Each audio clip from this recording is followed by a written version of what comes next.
Hey guys, it's me, the dude who talks, and welcome to today's video. So last weekend I went to the Rumble at Rebellion, which was an all-dayer, headlined by Mammoth, Wizard Bastard, plus many of other bands as well. Yeah, there's not really been many all-dayers in Manchester recently, apart from the APF Records all-dayer, which I sadly missed. Boo-hoo. So, without further explanation, let's dive in and let's talk about the bands there and shit like that. Kicking things off was Goblinsmoker, who are from Durham. When they first got onto this stage, it was like this whole lot of like smoke and green light, gave a really good atmosphere. Very black and doom in their sound, very gnarly riffs that made me want to do like a Robert De Niro impression with how grim it sounded. Just like very good music for like slow headbanging. It was really cool and a really good band to start off the day. Enough said. The slow, grim and heavy start made by Goblinsmoker, it was time for something completely opposite, and that was Grand Mal. They were like a hard rock, bluesy, energetic band, and while listening to them I thought to myself, this sounds a tad like Desert Storm, and then it clicked, noticing the guitarist, he's in Desert Storm, so yes. And I absolutely love Desert Storm, so not a bad thing. So yeah, riffs there were having me headbanging. I felt loosen up. I wanted to dance a little bit, but I hadn't had much to drink, so yeah. But I think the vocals kept getting lost in the mix, and I think the lead singer, no matter how hard he was trying to sing, kept going, more vocals. And yeah, he was really energetic as well. He was definitely like going high at some points and also showcasing a lot of energy on the stage by bouncing around. Even held a mic stand upside down and decided he had enough and just lay on the floor for about 5 minutes and started singing. Definitely made it interesting, and yeah, they were really enjoyable in my opinion. And I'm looking forward to their album, which apparently is coming out on APF Records later this year. So after Grand Mal was a band that I was definitely looking forward to seeing, and that is Everest Queen. And obviously I did a video about the Royal Chest opening, so I obviously could not see them. Yes, so they started off with this kind of cool like synth heavy, like slow intro, and I thought, this is interesting. And then after that they kicked things up a bit with Ties That Bind, and I was like, there it is, there's the heaviness. And that's what I liked about it. It was like they were both heavy and mellow, definitely like, as I was describing them, a progressive sludge band.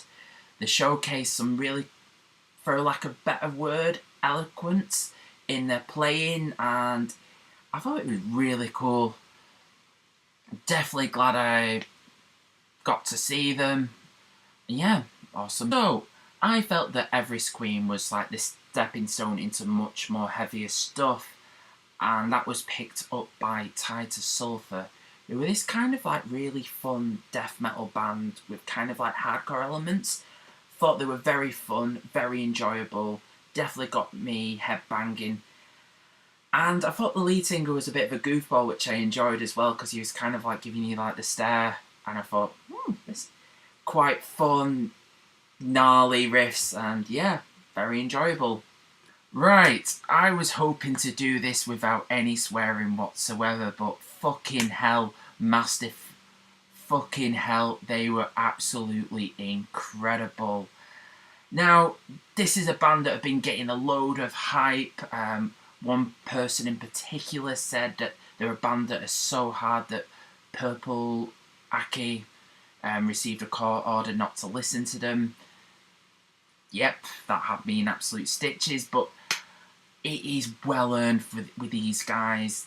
especially with the album Plague, and obviously with the live performance. Fucking hell, the performance that night felt really tight. Energy just with like from the grim miserableness of just pure hate and despair. Oh my god, it just had me losing my shit.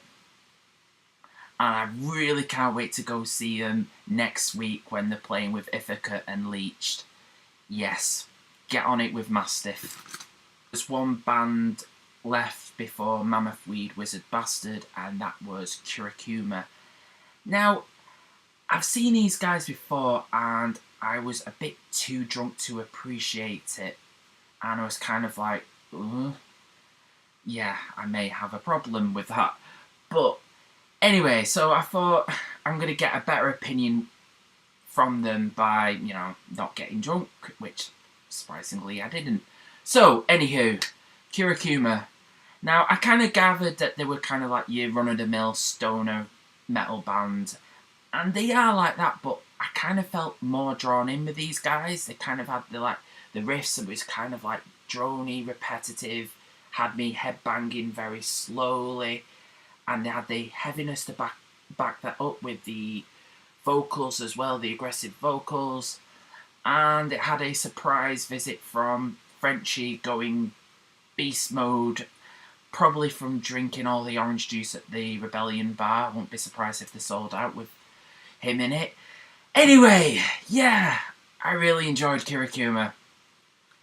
So, Mammoth, Weed, Wizard, Bastard was about to come on, and I think they had a bit of issues setting up. Keyboard fell to the floor, and they just went, yeah, we're fucking that off. But though, after that little niggle, they got things going. Everything was there, obviously, through the performance.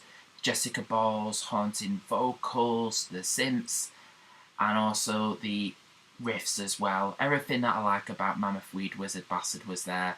And sometimes live, the riffs felt really pummeling and relentless. Crowd were absolutely loving it. Sad thing was that kind of had to go when they sort of finished, but from what I heard that they did an encore. But if anyone can confirm that they did do an encore, please let me know.